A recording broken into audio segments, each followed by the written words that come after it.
नमस्कार दोस्तों, आज हम लेके आए हैं प्रश्नावली नंबर 2 की का टॉपिक बहुपद के प्रकार, यानी घात के आधार पर बहुपद के प्रकार।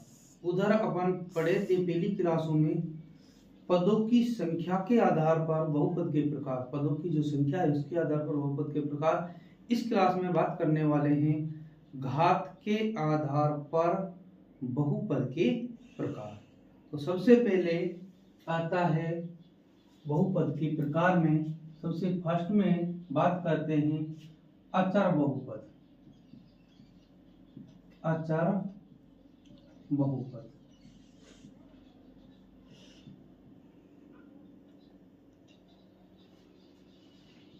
जिसमें चर नहीं होता, जिसमें चर नहीं होता है, अर्थात जिसकी घात शून्य होती है। यानी क्वेश्चन पूछा जाता है अचर बहुपद की घात क्या होती है, तो अचर बहुपद की घात जो होती है वे शून्य होती है।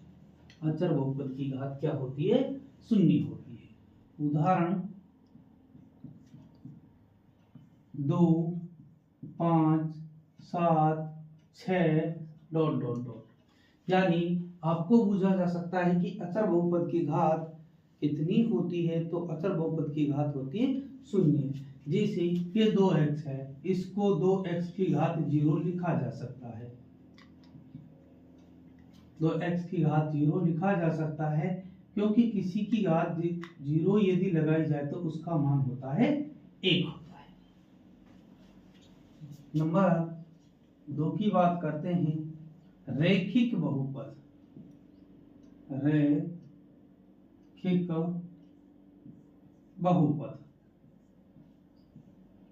रैखिक बहुपद, रैखिक बहुपद उसे कहते हैं जिसकी घात होती है 1, यानी जिसकी घात 1 होती है, 1 होती है। यानी जिसकी घात 1 होती है उसे रैखिक बहुपद कहा जाता है। और रैखिक बहुपद का व्यापक रूप तथा रैखिक बहुपद का व्यापक रूप ax प्लस b होता है, ax प्लस b होता है, जहां a नॉट इक्वल 0। उदाहरण की बात करें तो 2x प्लस 3, 5x माइनस 4 ... यानी रैखिक बहुपद वह बहुपद होता है जिसकी घात 1 होती है और इसका व्यापक रूप होता है ax प्लस b। यानी इसमें जो a का मान 0 नहीं हो सकता, b का मान 0 हो जाए कोई प्रॉब्लम नहीं है, a का मान 0 नहीं हो सकता। तो आगे बात करते हैं रैखिक बहुपद को एक घाती बहुपद भी कहते हैं, अचर बहुपद को शून्य घाती बहुपद भी कहते हैं, क्योंकि इसकी घात शून्य होती है, इसलिए जो अचर बहुपद होता है उसको एक घाती यानी शून्य घाती बहुपद कहते हैं। और रैखिक बहुपद की घात कितनी होती है? 1 होती है, इस कारण इसको एक घाती बहुपद भी कहा जाता है। तो आगे बात करते हैं द्विघाती बहुपद। द्विघाती बहुपद, द्विघाती बहुपद यानी नाम से स्पष्ट है, जिसकी घात 2 होती है, जिसकी घात 2 होती है, जिसकी घात कितनी होती है? 2 होती है। उदाहरण की बात करते हैं, 2x² + 3x - 5। दूसरा उदाहरण लेते हैं, 5x² - 4x + 3 ... तो इसकी घात कितनी? 2। यानी जिसकी घात 2 होती है उसे द्विघाती बहुपद कहते हैं। इसी प्रकार जिसकी घात 3 होती है उसे त्रिघाती बहुपद कहते हैं। इसी प्रकार आगे चलता जाएगा। आपके जो टॉपिक है वे द्विघाती बहुपद तक है, और द्विघाती बहुपद का डिटेल से अध्ययन करेंगे। द्विघाती बहुपद क्या होता है, इसका व्यापक रूप क्या होता है, द्विघाती बहुपद के शून्य क्या होते हैं, और उनका योगफल और गुणनफल।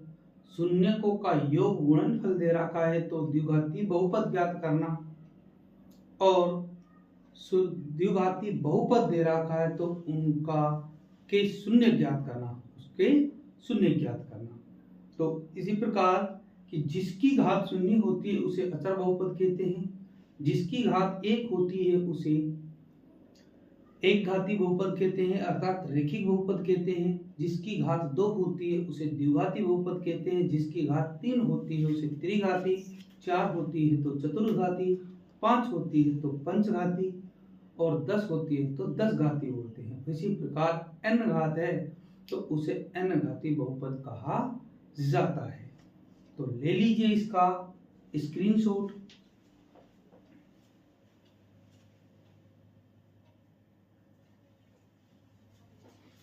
तो इस टॉपिक में सबसे जो ज्यादा इंपॉर्टेंट बात है ये है कि बहुपद की जो घात होती है, यानी रैखिक अचर बहुपद की घात कितनी होती है, ये चीज आपको याद रखनी है कि अचर बहुपद की घात आपको 0 बता देनी है, और रैखिक बहुपद की जो घात होती है वे 1 होती है। तो इसकी बात कर लेना कि रैखिक की 1 होगी, अचर की 0 होगी। सबसे इंपॉर्टेंट 2 क्वेश्चन बनते हैं इस टॉपिक पे कि शून्य घाती बहुपद जो होती है यानी अचर बहुपद की घात तो 0 होगी और रैखिक की 1 होगी। तो करते हैं फिर नेक्स्ट क्लास में मुलाकात कि द्विघाती बहुपद का व्यापक रूप, इसके शून्य ज्ञात करना, बहुपद के शून्य क्या होते हैं, उनकी बात करते हैं अपन नेक्स्ट क्लास में। तब तक बने रहिए, कंटिन्यू हमारे YouTube channel Maths by Mubeen sir पर देखते रहिए। लगातार क्लासेस आपका प्रत्येक टॉपिक करवाया जाएगा। तब तक के लिए सभी को धन्यवाद दोस्तों। जय हिंद, जय भारत।